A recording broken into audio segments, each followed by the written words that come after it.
Assalamualaikum, Jack. Apa khabar?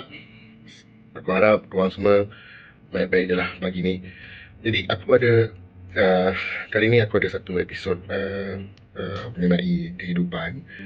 Jadi tajuk hari ni aku nak apa ni berbicara atau cakap pasal uh, childish image, especially for husbands. So soalan kat sini, why husbands act childish with their wife? Kenapa para suami ni dia serahkan kebudak-budakan dengan bini-bini dia buat? Kenapa? Okay, so soalan ni mungkin topik hari ini ditujukan kepada para wanita di luar sana ataupun para isteri ataupun mungkin para kekasih.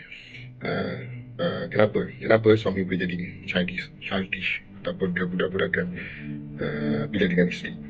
So suami ni dia dekat luar, dia lelaki yang kena kuat.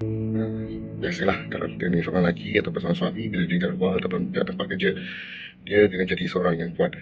Dia ada kerja yang dia nak fikir, dia ada pressure dia ada tanggungjawab dia semua atas bahu dia, sebab tu dia kuat.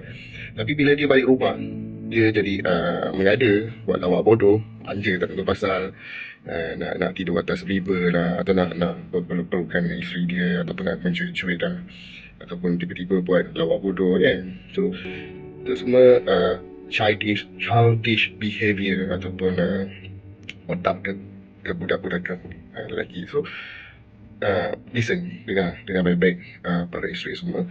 Sebenarnya benda tu bukan immaturity, bukan benda yang tak matang. Itu tanda sebenarnya lelaki ni dia rasa selamat.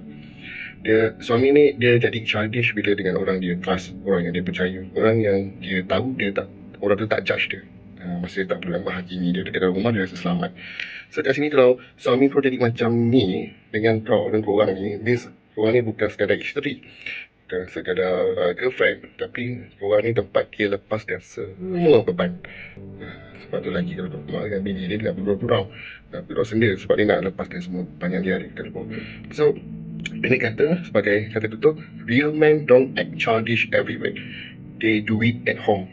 Okay. So maksudnya kat sini, lelaki sejati ni dia takkan suka-suka nak jadi budak-budakan dekat mana-mana tempat. Dia selalunya kembali ke rumah.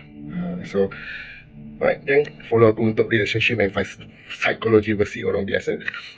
Assalamualaikum.